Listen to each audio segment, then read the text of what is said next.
What's up? I'm back with another video. I know it's again a lot of time in between my videos, but again, please bear with me. Just, school, bunch of other stuff just keep coming up and stuff. But today this video is going to be a bit more casual, no script or anything. I'm in my car right now because I like to record my videos when I'm just by myself or whatever. So this video, as you can suggest from the title, is about what the Christian life is like. And I really don't really feel like doing a script for this video, because this is more, I guess you could say all of it is personal, but I don't know. It just seems it would come off more understandable or fluid or relatable if I do so without a script and just do it from off the top of my head. But I wouldn't necessarily say that this is going to be a teaching video or a preaching video, but there's most definitely going to be some good information that you can gather from this. So what is the Christian life like? And I'm really making this, it's not only for Christians as well, fellow brothers and sisters in Christ, but that, just to, be more relatable towards them. But it's also for, unbelievers as well, people who are seeking, genuinely seeking, and, people who are here that don't yet believe in Jesus, So what is the Christian life like? I can start off with, how does it start, really? And how it starts is realizing how bad you are, realizing that you're not the best person in the world. You're not the pinnacle of existence. And even if you don't think that highly of yourself, just realizing that you have flaws, you have imperfections, you've done things that you know is wrong, you've refused to do things that you know is right. And you also know that everyone else shares in those problems. It might not be the same problems, but the fact is everyone does things they know they shouldn't and don't do things they know they should. And when you realize that, you realize how bad you are, and also coincidentally, realize how bad everyone is. Because we're all human, we all make mistakes. And it's not just errors, and it's not just mistakes as in, you missed a question on a test. Like, no, that I'm talking about moral mistakes, moral errors. And that is what we call sin. That is the terminology concerning what we are called moral errors. It's sin. And so when you realize you commit those moral errors, you realize you're a committer of that sin. Therefore, you're a sinner. And then you realize everyone is a sinner. And then you realize you know that what you're doing is bad. You know that you're bad, but you don't know how you can change something, how you can make yourself good, how to make yourself good. In reality, it's not about that. That's not really the gospel. Jesus didn't come here to make bad people good. He came here to make dead people live. Anyone who is a sinner is a slave to sin. Therefore, you are a slave to sin and death. Everyone has to die. You're going to die of something. It's bound to happen. You're not going to live forever in this life. And one of the key components of the gospel is believing that Jesus, God, in the end, whenever he comes back, whenever the time of the Gentiles is fulfilled, which is a whole deeper theological discussion concerning eschatology, which is just the end times. Realizing this, when he comes back, he's going to resurrect everyone, but those who are in him will be able to live forever with him and enjoy a life free of pain, illnesses, death. We're going to live forever. We were meant to live forever. So that's concerning Christians. Those who are not in Christ will not have the same death. I guess you could use that word. The same destination as us, based on their own free will choice. And so that's the first step, really, in the Christian life. It's just realizing how bad you are. And that's really how it starts. And it doesn't stop there. Like, as you get closer to Jesus, as you grow in your knowledge of God and get closer to Jesus, the more you realize how good he is. And the more you realize how good he is, the more you realize how bad you are. It's like looking at Jesus and seeing he has this perfectly white t-shirt on, and then you go and look at yourself and you got this raggedy, beat up, torn up, just dragged through the mud t-shirt, and you're like, man, I don't look nothing like him. Like, he is just pure, and I'm just not there. I'm just not him.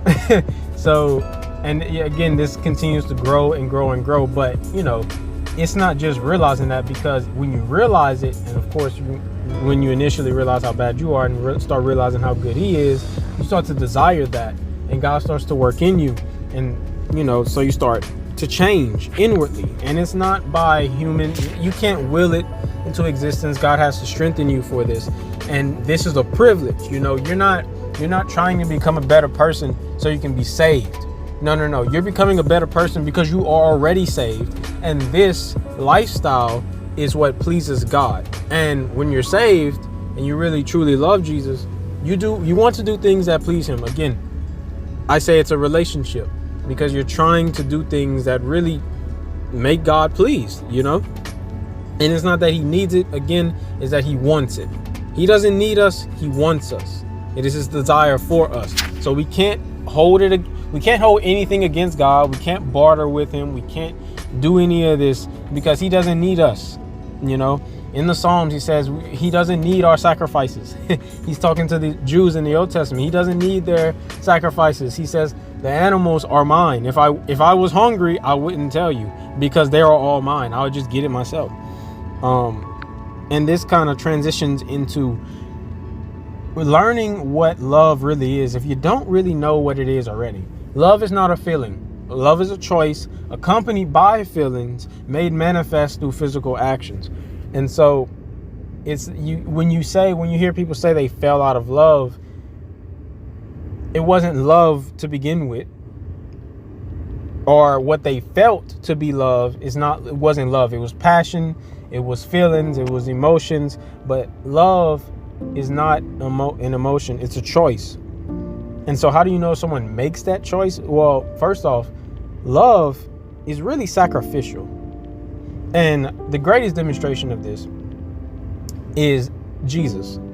He sacrificed his life for us, for our sake, so that we don't have to go through God's wrath, and so that we can be saved and be with him forever. That's like the basic rundown. And in our lives, in a more relatable sense, we can see this as sometimes, even as a Christian, and of course this applies not only to doing things for God, but also doing things for others, because the second greatest command is loving your neighbor as yourself. The first one is love God with everything, basically love God with all your heart, mind, soul, and strength. And the second one is love your neighbor as you love yourself. So doing things for other people as well as for God. And sometimes to do the most loving thing requires sacrifice. Sometimes you're going to do things you don't want to, out of love for God and others. Sometimes you're going to have to do this person a favor, and you're not going to want to, but you're going to do it because it's love. And you really truly love that person. You really know if you love something or someone when you continue to do it and want to do it. Not want to do it, but still do it, even though you don't want to. Even when you don't want to do something for that person, you still do it, even though it causes you agitation. Or people who love sports. You really love a sport if you taking major L's but still want to play. You really love that sport when you really want that. And sometimes even in training, in practice, you really know you're really committed to that sport and really love that sport when you don't want to practice, but you still do it anyway. So that's how it is in, that transfers to relationships as well. And the second part, well, I wouldn't say the second part, there's many parts, but another thing is sometimes not doing things that you do want to do. And so this is another component. It's not just about doing things. Sometimes it's about refraining from doing things. And you're doing these things and refraining from doing things out of your love for God and others. And so, let's say somebody makes you mad, and out of your love for God and them, you don't curse them out, or you don't beat them up. Stuff like that is how you can really, that really kind of shows whether you really, truly love God or love that other person, you know, if you're not doing it for the person, you're doing it for God or something like that, you know. So, and it's just one of the characteristics of the love, of people's love for Jesus, because Jesus did say, those who love me will obey me. If you love me, keep my commands. Those who love me will keep my commandments, you know, stuff like that. So these are just, you know, some of the things, some of the parts of the Christian life. And again, your initial conviction does not stop at the moment of salvation, but it grows. Your realization that you are bad and Jesus is really good, that doesn't stop, that grows. You begin to realize you're even worse than what you initially thought. You start to realize Jesus is even better than what you initially thought. You start to learn what love really is, and being how it's sacrificial. You know, marriage, if you're ever planning to get married, you have to have that sacrificial love. Otherwise, y'all both gonna tear each other apart. You have to have sacrificial love, because if someone is sacrificing themselves for you, but you just taking it all and not doing it back, well, that's not mutual. It's not a mutual relationship. They're just basically serving you. And marriage is about two people serving one another. It's supposed to be mutual. It's supposed to be a team. And last time I checked, you know, there is no I in team. You just can't have one person doing everything or one person pleasing the other person. It has to go both ways, you know, and that's gonna involve you sometimes doing things you don't want to, being sacrificial. Instead of going play basketball, you're gonna spend time with that person. And the same thing with God. Instead of going to this thing or do whatever, you're gonna go spend time with God. You're gonna do something that you know would please him. It may not necessarily be directly with him, but it may be for the sake of another person. You know, instead of going to this place, going to the mall, you're gonna go hang out with this person because you know this person like really wants to hang out with you. And so out of love for them, you're gonna go with them. If it, you know, depending on the context and whatever, but generally speaking, you would do that out of love for them. And again, sometimes, just recapping here, summarizing, sometimes you're gonna have to resist doing things that you do want to do and that you know are sinful. Of course, this doesn't apply to everything. I'm speaking regarding sinful things, you know, like cursing people out, lusting. You know, if you know you shouldn't be talking to that person, don't talk to them. If you know talking to that person arouses something in you that ought not be aroused till the time is right, you shouldn't be talking to that person. You shouldn't be saying this stuff. You shouldn't be thinking these thoughts, willfully thinking these thoughts. Intrusive thoughts are a whole nother thing, but you shouldn't be willfully contemplating on these things that you know are wrong. And that requires love for God, because you're not, and love for others, because you're going to try to resist doing these things out of love for them. So these are just some components of the Christian life from my perspective, from what I've learned. Again, like I said, I'm pretty sure you're going to get a good amount of information from it. Concerning the YouTube channel, yeah, I would like to upload more, but sometimes doing these videos, it's like, I don't know. I wouldn't say necessarily say hard, because, you know, it's just I don't have that much time. And even when I have the time, I'm really resting during that time, because I do work like a lot, like almost all day. If I'm not working out, if I'm not eating, if I'm not doing Bible study, I'm doing that. And work for school is like, maybe like I spend like 6 hours, 5 hours, 7 hours a day doing schoolwork. So even on the weekends. So, man, that's, you know, but I'm not complaining. I thank God for it, because heck, last year I couldn't even do this. But yeah, hopefully y'all enjoyed this video. Subscribe if you haven't already, and like the video if you enjoyed it. Let me know what y'all think in the comments below, and I'll catch y'all later.